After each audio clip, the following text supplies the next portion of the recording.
Good afternoon. Welcome to Kenya News Update today.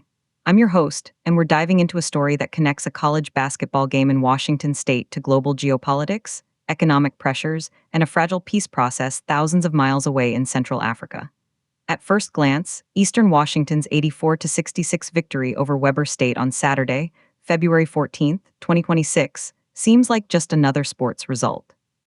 But the threads connecting this event to international affairs reveal a complex web of diplomacy, conflict, and economic strategy. We'll explore these connections in our 12-minute deep dive, presenting multiple perspectives on what this seemingly local event tells us about our interconnected world. Let's begin with the game itself. On Saturday evening in Cheney, Washington, Eastern Washington University's men's basketball team secured a decisive 84-66 win. The star was Alton Hamilton IV, who scored 24 points. The Associated Press reported the final score.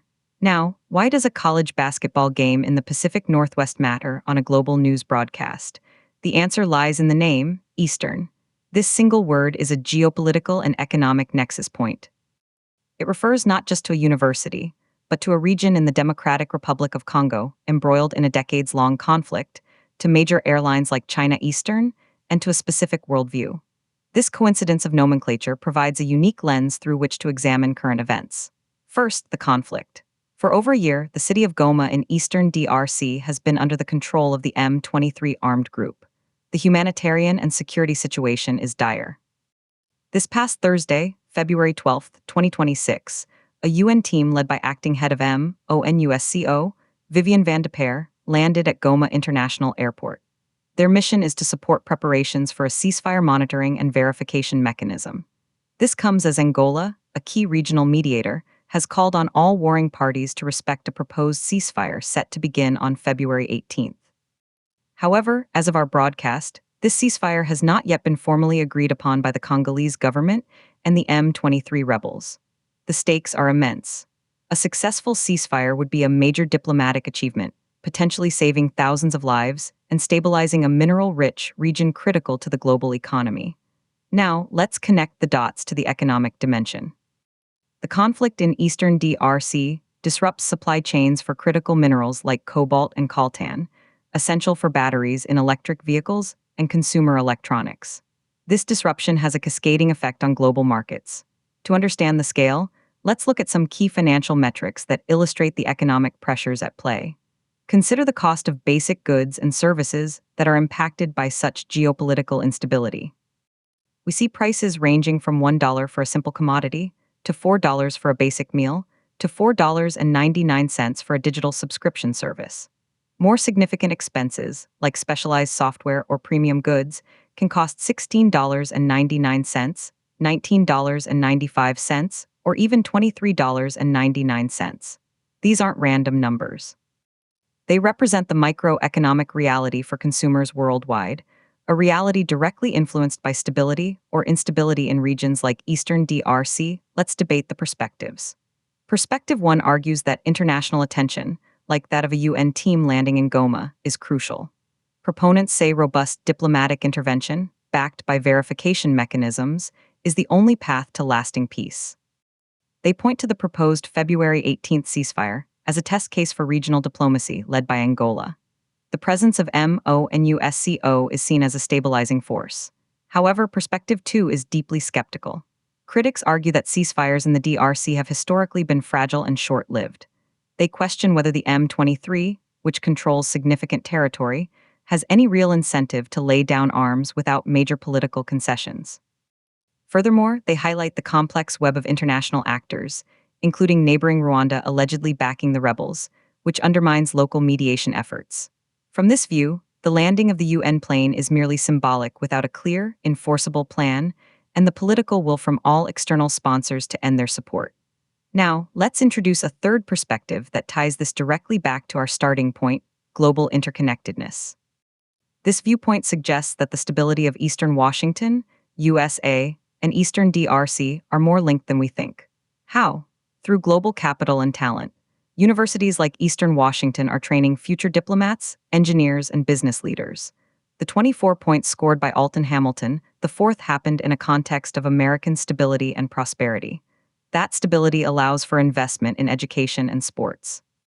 Conversely, the instability in Eastern DRC creates refugee flows, disrupts education, and fuels a cycle of poverty and violence. The argument is that investing in peace in Africa directly contributes to a more stable and prosperous global system, which benefits everyone, from students in Washington to consumers worldwide facing those price points of $1, $4, or $19.95.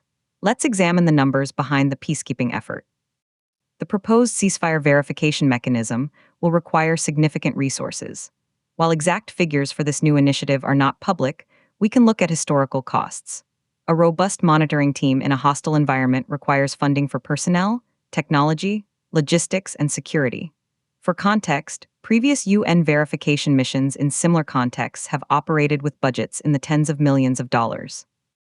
This investment, however, must be weighed against the staggering cost of continued war. The conflict has displaced over 1 million people in the last year alone. The economic cost to the DRC and the region runs into billions of dollars annually, not to mention the incalculable human cost.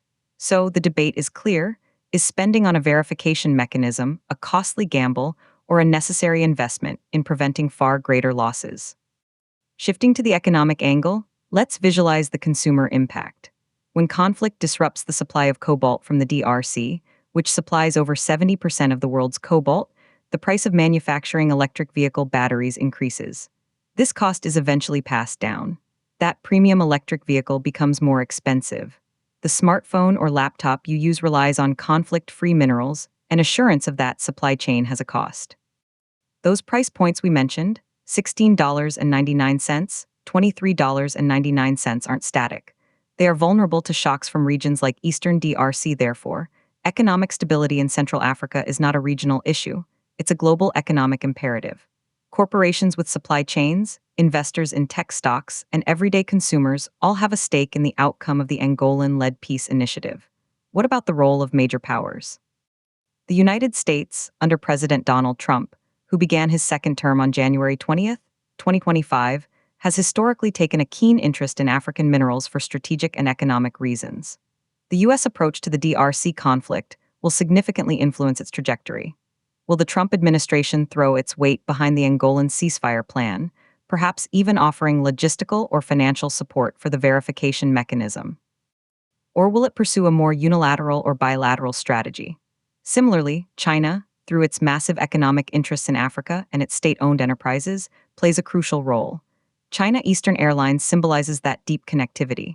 China's stance on the conflict, whether as a neutral party or a supporter of the Kinshasa government, carries immense weight. The interplay between U.S. and Chinese policies in the region will be a determining factor for peace. Kenya, under President William Ruto, also has a vital role as an East African community leader. Kenya has contributed troops to regional peacekeeping efforts and has a direct interest in stability, as conflict breeds insecurity that can spill across borders. President Ruto's administration is likely supporting the Angolan mediation behind the scenes. The cost of instability for Kenya includes refugee inflows, disrupted trade routes, and increased security expenditure. Therefore, Kenya's national interest aligns strongly with a successful ceasefire on February 18th.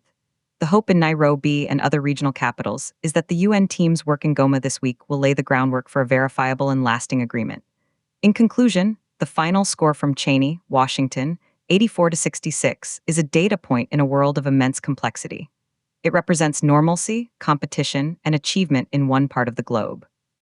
Simultaneously, in another region also defined by the word Eastern, a score of a different kind is being tallied: the number of days until a proposed ceasefire, the number of displaced families, the cost in dollars and cents of continued conflict versus the price of peace.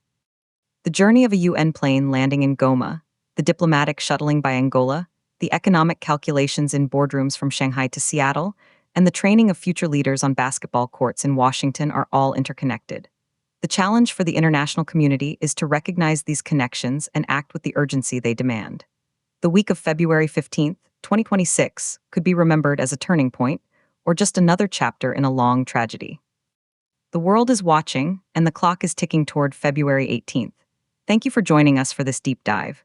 We've presented the perspectives, debated the stakes, and connected the dots from the basketball court to the conflict zone.